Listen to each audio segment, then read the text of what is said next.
Seja bem-vindo à Igreja Viva da IA. Hoje vamos estudar Gênesis capítulo 2, um dos textos mais profundos sobre a origem humana, o descanso divino, o Jardim do Éden e a responsabilidade dada ao ser humano. Neste estudo, vamos observar o texto bíblico com atenção, considerando o hebraico, o contexto histórico, a geografia antiga e a arqueologia, considerando também os paralelos culturais do Antigo Oriente Próximo. Vamos compreender o que esse capítulo revela sobre vida, limite, trabalho, comunhão e presença de Deus. Prepare sua mente e seu coração para um estudo sério, espiritual e transformador da palavra. A criação foi completada. Os céus, a terra e tudo o que neles existe estavam concluídos. Então, no sétimo dia, Deus cessou a sua obra, abençoou esse dia e o santificou. O descanso de Deus não significa cansaço, mas plenitude. A criação estava organizada, completa e consagrada. Depois disso, o texto volta sua atenção para a formação do ser humano. Antes de haver plantações, chuva e trabalho na terra, Deus forma o homem do pó do solo. O homem vem da terra, mas recebe algo que a terra sozinha não poderia dar: o sopro de vida vindo de Deus. Assim, o ser humano se torna uma alma vivente. Em seguida, Deus planta um jardim no Éden, um lugar de vida, beleza e abundância. Nesse jardim havia árvores agradáveis aos olhos e boas para alimento. No centro estavam a árvore da vida e a árvore do conhecimento do bem e do mal. Um rio saía do Éden para regar o jardim e depois se dividia em 4 rios ligados a regiões conhecidas no mundo antigo, como Havilá, Cush, Assur, Tigre e Eufrates. Deus coloca o homem nesse jardim com uma missão: cultivar e guardar. Isso mostra que, desde o princípio, o ser humano recebeu responsabilidade sobre a criação. O trabalho aparece como vocação, cuidado e serviço, não como castigo. Então Deus dá uma ordem ao homem. Ele podia comer livremente de todas as árvores do jardim, mas não deveria comer da árvore do conhecimento do bem e do mal. Aqui aparece um ponto importante. A liberdade humana é ampla, mas não é sem limite. O limite ensina que o ser humano não é Deus e precisa viver com obediência, sabedoria e responsabilidade. Depois, Deus declara que não era bom que o homem estivesse só. Os animais são formados e apresentados ao homem, e ele dá nome a cada um deles. Porém, entre todos os seres vivos, não se encontra uma companhia que corresponda plenamente ao ser humano. Então, Deus faz cair um sono profundo sobre o homem, e a partir do seu lado, forma a mulher. Quando o homem a vê, reconhece nela alguém da mesma natureza: osso dos meus ossos e carne da minha carne. O texto mostra que a mulher não é inferior, mas correspondente, próxima e participante da mesma humanidade. Por isso, o capítulo apresenta a união entre homem e mulher como uma relação profunda de comunhão. O homem deixa pai e mãe, une-se à sua mulher e os dois se tornam uma só carne. Gênesis 2 termina dizendo que ambos estavam nus e não se envergonhavam. Essa imagem representa inocência, confiança, transparência e harmonia. Antes da ruptura que virá no capítulo seguinte, o ser humano aparece em paz com Deus, com a criação, consigo mesmo e com o outro. Plantaste um jardim no Éden, lugar de vida e provisão, árvores boas para alimento. Sejam muito bem-vindos a mais uma análise detalhada. Hoje, a gente vai pegar a narrativa de Gênesis 2 e dar um verdadeiro zoom cinematográfico nela. Em vez de ler isso apenas como uma historinha antiga sobre as nossas origens, nós vamos reformular essa visão. A ideia é investigar as engrenagens desse texto milenar e descobrir o que ele fala lá no fundo sobre o que realmente significa ser humano. É uma exploração filosófica fascinante, então vamos direto ao ponto. Bom, logo de cara, a gente já percebe um contraste que é super nítido. Gênesis 1 trabalha numa escala cósmica, não é mesmo? O foco está na produção sistêmica do universo inteiro. Céus, terra, estrelas, tudo sendo montado. Mas aí chega o capítulo 2 e a câmera dá aquele zoom bem fechado. A escala passa a ser totalmente humana, com o foco voltado para a terra firme e para a comunhão. É uma mudança de perspectiva que simplesmente muda tudo na nossa forma de ler a narrativa a partir daqui. E o marco dessa transição é genial. Antes mesmo de existir qualquer tipo de templo, sacerdote ou altar construído, o texto faz algo extraordinário. Ele abençoa e santifica o tempo, o sétimo dia. E é fundamental a gente entender uma coisa aqui. O descanso divino não é de jeito nenhum sobre exaustão. Esqueçam aquela ideia de cansaço extremo por ter trabalhado demais. Trata-se da plenitude e da consagração final da criação. A criação não é só produzir sem parar, ela tem um destino, que é a comunhão. Conforme a gente continua esse zoom, saindo daquele cosmos gigante, focando na Terra, notem essa conexão linguística e teológica poderosíssima. A palavra hebraica Adã, que a gente traduz como homem, vem direto de Adamá, que significa solo, terra cultivável. Isso mostra, de um jeito muito cristalino, que a humanidade não é autossuficiente. Não há espaço para arrogância aqui. Todo ser humano está intimamente e vitalmente ligado à terra de onde foi formado. E isso nos leva para um paradoxo incrível, a grande dualidade da nossa condição humana no texto. De um lado, a gente tem a matéria física inerte, nós somos formados do pó mais simples e humilde. Mas, do outro lado, somos animados de forma muito direta e íntima pelo sopro de vida de Deus, o fôlego divino. Nós somos essa união literal entre a fragilidade extrema do solo e a imensidão absurda do espírito. Agora, fechando o foco ainda mais, a narrativa nos coloca direto no Jardim do Éden. É super comum a gente imaginar o Éden como se fosse um resort passivo, água fresca o dia todo debaixo de uma macieira. Mas, prestando atenção à estrutura do texto, a gente percebe que é muito mais que isso. É um espaço cheio de vida e abundância, com certeza, mas é um espaço essencialmente marcado por ordem e por muita responsabilidade. E para ancorar essa narrativa toda na realidade do mundo, o autor liga o Éden a uma geografia muito concreta da antiguidade, descrevendo 4 rios principais. Temos o Pison, o Gion, o Tigre e o Eufrates, passando por regiões como a Mesopotâmia e partes da África. Claro, isso não é exatamente um mapa de GPS como usamos hoje, mas essa riqueza de detalhes serve para provar que a mensagem teológica está totalmente plantada no mundo material e geográfico em que a gente vive. E olhem só que ponto crucial, a missão específica da humanidade, cultivar e guardar. Ou seja, a espiritualidade bíblica não começa com conceitos mega abstratos flutuando às nuvens. Ela começa com a mão na massa, no chão. Preservar o ambiente, organizar o espaço, cuidar da vida. É responsabilidade pura. Mas junto com essa responsabilidade concreta, vem também a liberdade. O ser humano recebe carta branca para comer de quase qualquer árvore do jardim. A primeira diretriz aqui é generosa, é ampla demais. Só que ela não é infinita. Essa liberdade já nasce com um contorno moral muito claro. A famosa árvore do conhecimento do bem e do mal, da qual não se deve comer.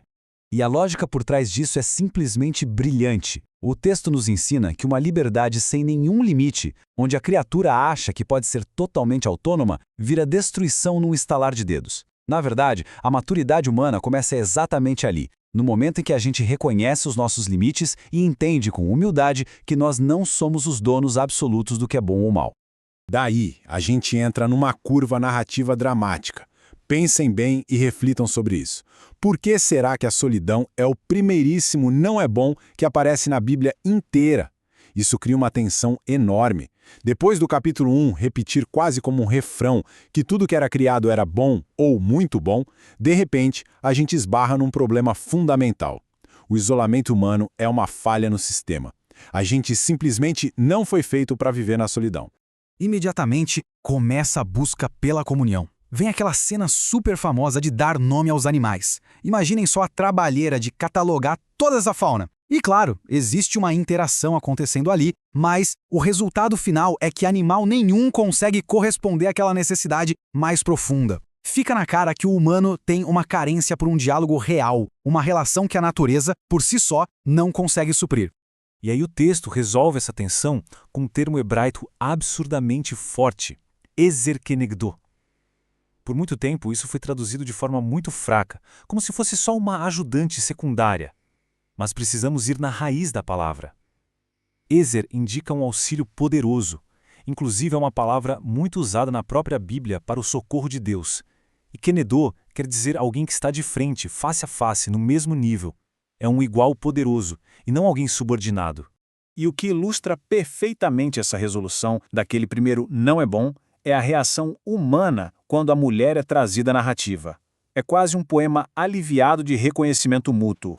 Ela é osso dos meus ossos e carne da minha carne. Ela surge como a presença que finalmente preenche aquela lacuna. Não como posse, não como propriedade, mas como o espelho relacional equivalente que faltava. Então, vamos recapitular a jornada magistral que a gente fez até aqui com esse nosso zoom. Nós partimos lá do descanso cósmico, focamos na formação terrena do corpo humano ligado ao solo, passamos pelas nossas responsabilidades práticas e nossos limites morais para uma liberdade real até culminarmos nessa comunhão igualitária com o outro. É, literalmente, o projeto arquitetônico completo da experiência humana.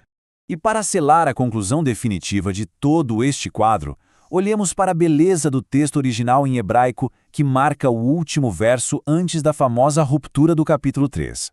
A narrativa encerra dizendo de forma muito simples: e ambos estavam nus, o homem e a sua mulher, e não se envergonhavam. Isso não é um mero detalhe físico. Longe disso. Estar nu e não ter vergonha é a metáfora perfeita para uma transparência completa e absoluta. Significa confiança sem ressalvas, total ausência de medo. Mostra que não existia nenhuma ruptura interior ali, nenhuma necessidade de vestir máscaras para se esconder. É o ser humano na sua integridade máxima, totalmente inteiro diante de Deus, de si mesmo e da pessoa ao seu lado.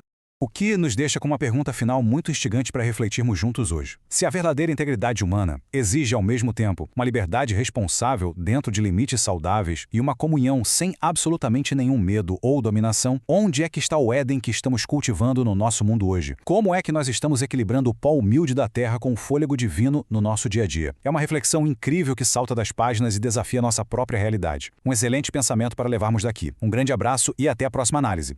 Tigre, Eufrates, terras distantes, a Vila Cuxi, ouro e luz, mas o maior tesouro do... E aí, boas-vindas a mais uma de nossas análises estruturadas.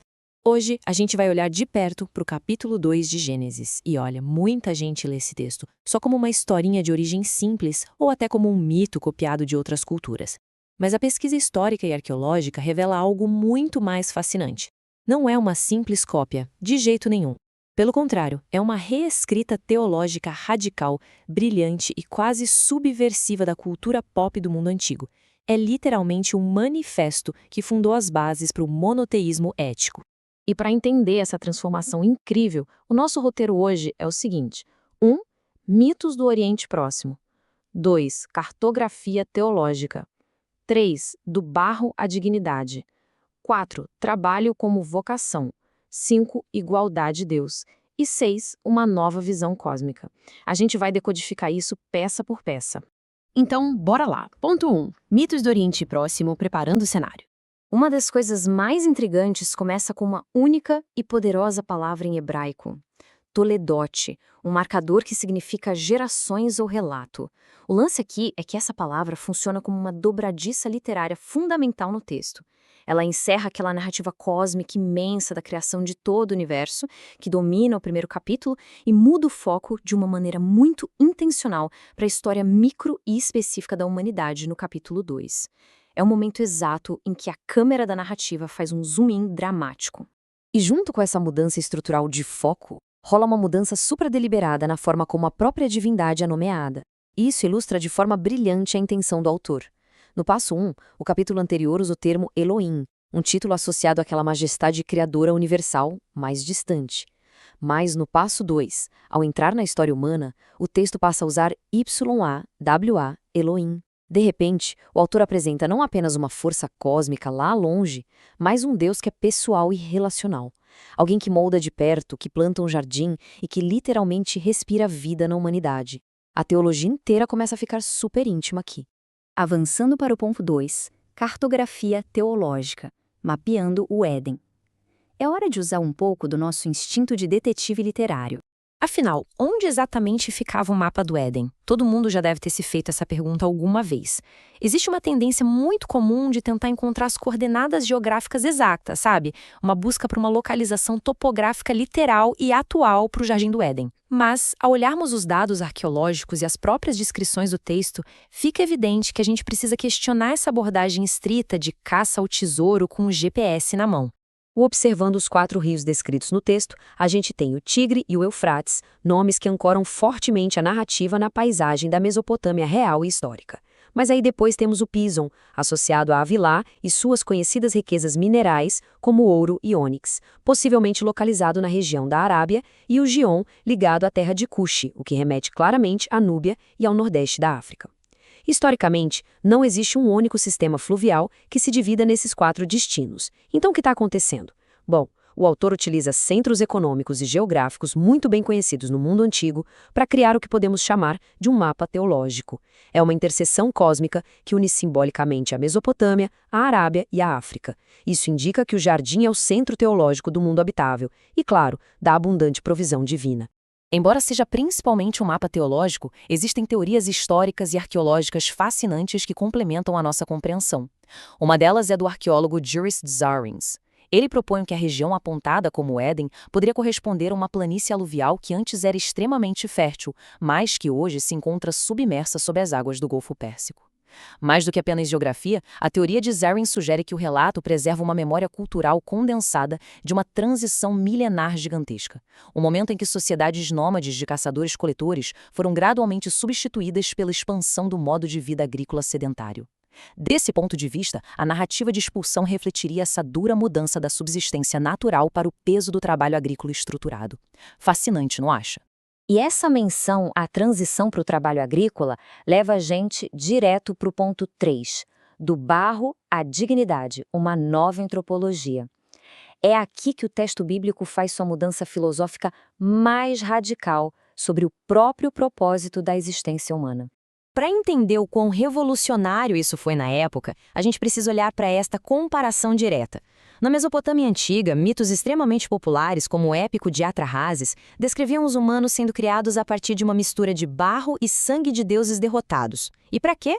Com um único propósito terrível: servir como mão de obra escrava para aliviar os grandes deuses que já estavam super cansados de cavar canais e trabalhar pesado. Mas olha o contraste dramático. O relato de Gênesis inverte completamente essa lógica. Os humanos continuam sendo formados do barro, usando a mesma linguagem cultural da época, mas em vez de sangue, eles recebem o sopro divino. E não recebem a vida para serem escravos braçais, mas para terem um relacionamento direto com o Criador e uma vocação significativa.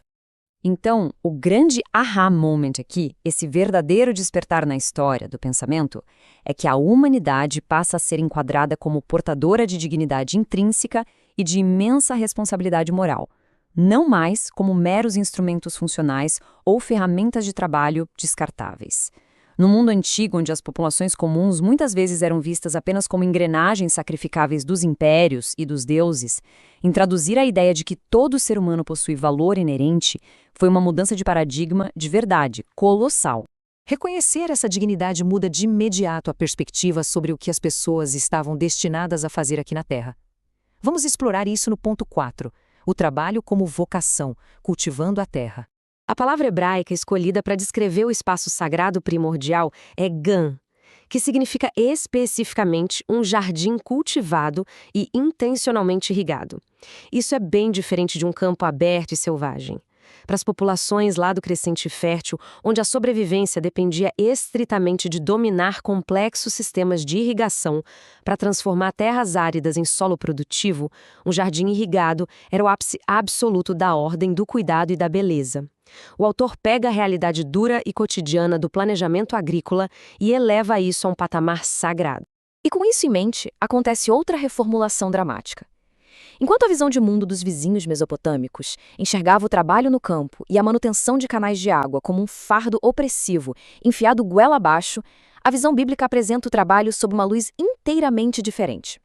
A missão de cultivar e guardar o jardim é retratada como uma extensão direta da própria criatividade de Deus. O trabalho agrícola e o cuidado com o mundo não são apresentados como uma maldição inicial, mas sim como uma participação digna e nobre no cuidado colaborativo da criação.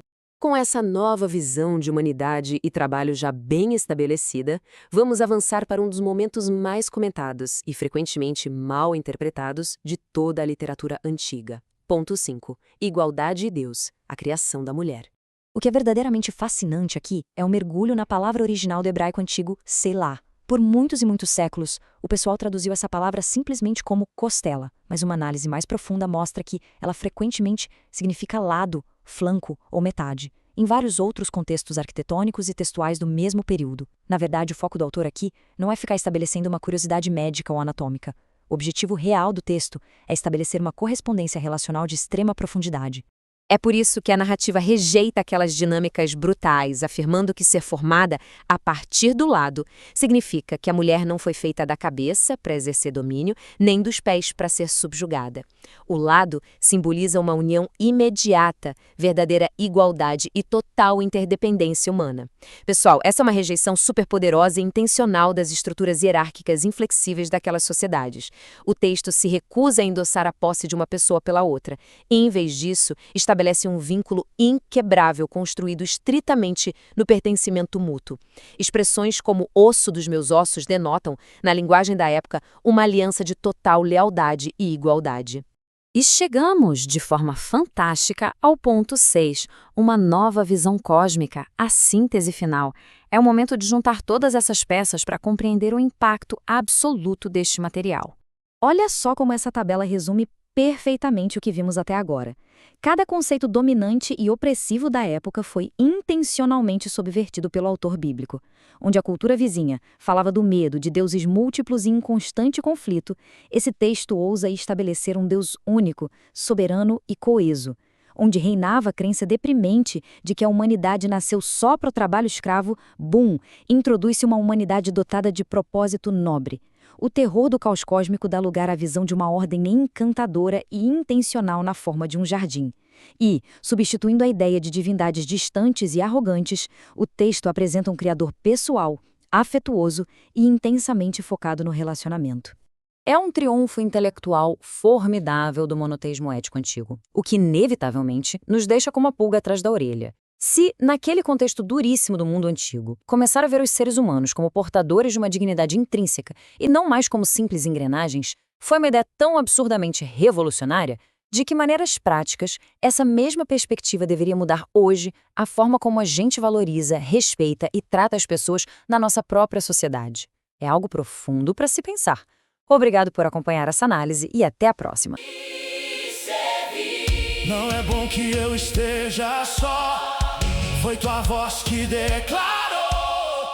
Sejam muito bem-vindos a mais uma análise. Hoje a gente vai explorar uma base que é, simplesmente fascinante para quem lidera comunidades, ou até mesmo para quem só está buscando viver de um jeito mais intencional, sabe? Vamos olhar para um texto clássico, um capítulo 2 de Gênesis, mas não só como uma escritura antiga, nós vamos olhar para ele como uma arquitetura espiritual incrivelmente prática. É sério, esse texto constrói um modelo profundo, focado totalmente na responsabilidade. Ele serve como um guia perfeito para qualquer pessoa que queira construir espaços mais saudáveis e assumir o seu próprio papel no mundo com muita clareza. Bom, vamos mergulhar nisso logo de cara. Tudo começa com uma pergunta daquelas: o que é o ser humano? Toda liderança saudável e, consequentemente, toda a comunidade que prospera precisa, antes de qualquer coisa, entender a natureza de quem lidera e de quem é liderado. Porque, pensa bem, se a gente não tem essa clareza fundamental de quem nós somos, os projetos simplesmente desmoronam. Eles ficam insustentáveis. E o texto de Gênesis nos dá uma resposta perfeitamente equilibrada e muito, muito poderosa. Uma resposta que crava a verdadeira identidade de quem assume responsabilidades. Essa identidade é descrita através de uma dualidade incrível: pó e sopro. O lado pó vem para nos lembrar que sim, nós somos frágeis. Somos materiais, somos limitados, dependentes do tempo, dependentes do nosso corpo e da terra. Nenhuma liderança que se preze ou espiritualidade madura pode fingir que essas limitações físicas e emocionais não existem. Mas, ao mesmo tempo, nós somos sopro. Tem uma vida que foi confiada a nós, um fôlego divino que a gente não fabricou, a gente recebeu como um presente, um dom. E a união dessas duas realidades destrói dois grandes inimigos de qualquer comunidade. Por sermos pó, não sobra espaço nenhum para orgulho ou para delírios de grandeza. E por recebermos o sopro, a gente anula qualquer desprezo por si mesmo. É o equilíbrio perfeito, sabe? O pé bem fincado no chão, mas com uma dignidade imensa. Indo para a prática, a gente se depara com uma surpresa fascinante sobre a nossa missão original. A humanidade não ganhou logo de cara uma instituição super elaborada, um templo de pedra ou um cargo de chefia. A gente ganhou um jardim. Isso muda tudo, porque significa que a verdadeira espiritualidade não começa com discursos bonitos e abstratos. Ela começa com responsabilidade palpável, com a mão na massa. Nós temos duas palavras cruciais aqui: cultivar e guardar. Cultivar, claro, significa desenvolver, fazer crescer aquilo que colocaram nas nossas mãos. Mas atenção máxima nessa segunda palavra, guardar. Isso significa proteger com firmeza, garantir que o próprio desenvolvimento não acabe destruindo a vida no processo. A liderança real mora justamente aí, nessa tensão constante entre o progresso e a preservação. E assumir esse papel de guardião e cultivador levantam as questões vitais para a gente. Esse texto meio que nos obriga a perguntar como nós estamos lidando com a nossa realidade bem concreta. Como a gente trata a terra, como a gente trata o nosso próprio corpo, como nós estamos usando o conhecimento que a gente adquire e como lidamos com os limites. Mais ainda, como a gente se relaciona com o outro. Exercer liderança ou ter fé não é só cultivar um conjunto de ideias na cabeça da gente. É ter uma postura ativa, corajosa mesmo, diante do mundo e de todos os recursos que confiam a nós. Cada uma dessas perguntas que eu fiz funciona como uma bússola inestimável para o dia a dia. O que nos leva direto a um tema que, nossa, é muito mal compreendido hoje em dia: a questão dos limites. A verdade nua e crua é que liberdade sem limite não é liberdade de verdade. A narrativa lá do Éden começa com uma generosidade estrondosa, né? Tem uma infinidade de árvores para aproveitar, mas tem uma proibição. E é essencial a gente notar que esse limite não está ali para reprimir ninguém, nem para diminuir o ser humano. Ele aparece como um lembrete generoso e super necessário de que a gente não é Deus. Liderar com eficácia e construir espaços seguros exige que a gente abrace os nossos limites, ao invés de ficar lutando eternamente contra eles. O grande perigo, a armadilha mesmo, surge exatamente quando a gente ignora esse limite. É uma tentação moderna e constante. Aquela metáfora da árvore do conhecimento do bem e do mal levanta uma questão profunda para quem lidera. A gente vai receber a sabedoria com humildade, como um dom que a gente escuta e aprende, ou a gente vai tentar tomar isso à força, como se fosse uma posse nossa, definindo as regras do que é certo e errado só com base na nossa própria cabeça? Olha, quando uma liderança decide que pode redefinir o que é bom e o que é mal, sem escutar ninguém e sem responsabilidade com o todo, a gente repete exatamente a tensão dramática do Éden. É, literalmente, a receita mais rápida para implodir qualquer ambiente comunitário. E tem outro ponto crucial: a solidão. O texto é super categórico sobre isso, tratando o isolamento como uma condição incompleta. Não é bom que o ser humano esteja só. A plenitude humana simplesmente não acontece no isolamento. Não existe liderança solitária e intocável que dê certo no longo prazo. A solução que o texto traz é a comunhão através de uma ajuda correspondente, que no original hebraico é chamada de Ezer Kenegdo. E quer saber o detalhe mais fascinante disso tudo? O outro nunca é visto como um acessório inferior. O outro atua como um espelho vital, um limite necessário para nós, um auxílio essencial e até um confronto construtivo quando a gente precisa.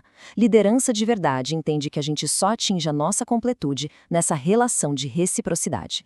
E quando todas essas relações funcionam certinho, dentro desse projeto original, a gente alcança um estado magnífico de inteireza. A condição original, que é representada pela metáfora da nudez sem vergonha, é estruturada em 3 direções: estar diante de Deus, estar diante do outro e estar diante de si mesmo, sem nenhum medo, sem nenhum artifício. Isso contrasta brutalmente com a nossa realidade hoje, não acha? Principalmente em posições de liderança, onde a tendência quase natural é esconder fragilidades, fabricar aquelas máscaras impenetráveis e ficar disputando o poder o tempo todo.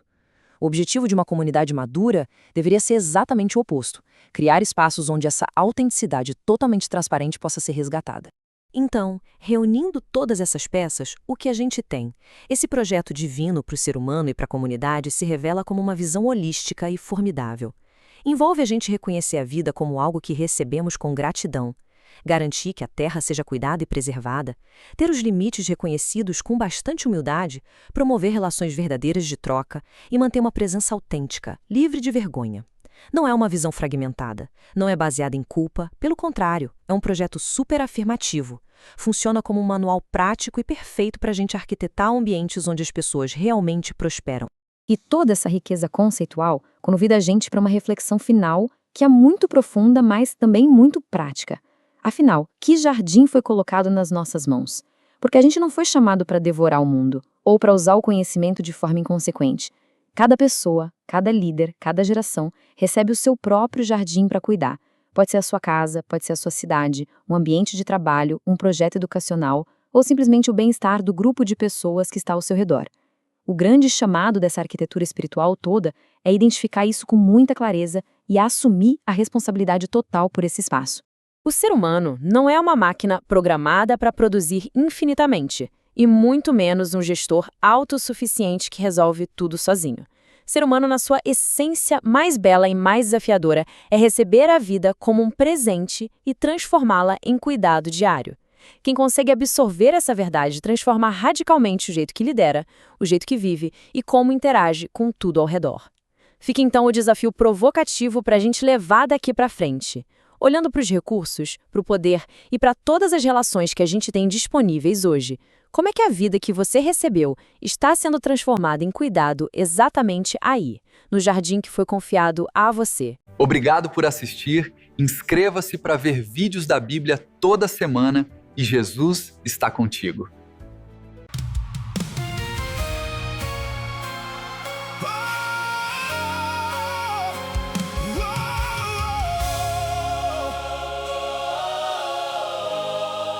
No princípio do meu chão, teu sopro me fez viver. Do pó nasceu uma alma criada pra te conhecer.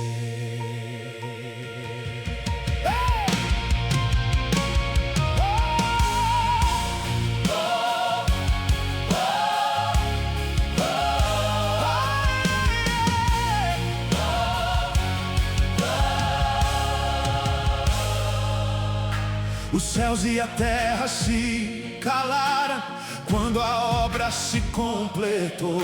No sétimo dia houve descanso e o tempo Deus santificou. Não era pausa por fraqueza, era plenitude em perfeição. O Criador olhou a obra e consagrou a criação. Antes do templo, antes do altar, Deus separou o tempo pra lembrar que a vida não é só produzir, também é parar pra existir. Eu sou pó, mas tenho sopro, sou da terra, mas venho de ti. Fui formado por tuas mãos, tua vida respira em mim. Me colocaste no jardim pra cultivar e guardar. Não quero tomar o teu lugar, só quero te obedecer e amar. Eu sou pó, mas tenho sopro, sou pequeno, mas vivo em ti. Se tua voz soprou em mim, então eu nasci pra te servir. Plantaste um jardim no Éden, lugar de vida e provisão. Árvores boas para alimento, rios correndo pelo chão. Tigre, Eufrates, terras distantes, Ávila, Cuxi, ouro e luz. Mas o maior tesouro do jardim era andar contigo, meu Deus. De toda árvore eu posso comer, tua generosidade me cercou, mas há limites para eu entender que só o Senhor é o Senhor. Eu sou pó, mas tenho sopro, sou da terra, mas venho de ti. Fui formado por tuas mãos, tua vida respira em mim. Me colocaste no jardim pra cultivar e guardar. Não quero tomar o teu lugar, só quero te obedecer e amar. Eu sou pó, mas tenho sopro, sou pequeno, mas vivo em ti. Se tua voz soprou em mim, então eu nasci pra te servir. Não é bom que eu esteja só, foi tua voz que declarou. Do meu lado veio a resposta, aliança que o Senhor formou, osso dos ossos, carne da carne, comunhão sem medo e sem dor, sem vergonha, sem esconder, diante de ti, diante do amor. Quem me formou? Coral foi o Senhor. Quem me soprou? Coral foi o Senhor. Quem me chamou? Coral foi o Senhor. Pra cultivar e guardar o jardim do Senhor. Sopra de novo em mim, sopra de novo aqui. Onde havia só pó, faz tua vida surgir. Sopra de novo em mim, sopra de novo aqui. Restaura o jardim, começa dentro de mim. Eu não quero fugir da tua voz, eu não quero esconder quem sou. Tira a vergonha, cura a distância, me chama de volta, Senhor. Eu sou pó, mas tenho sopro, sou da terra, mas venho de ti. Fui formado por tuas mãos, tua vida respira em mim. Me colocaste no jardim pra cultivar e guardar. Não quero tomar o teu lugar, só quero te obedecer e amar. Eu sou pó, mas tenho sopro, sou pequeno, mas vivo em ti. Se tua voz soprou em mim, então eu nasci pra te servir.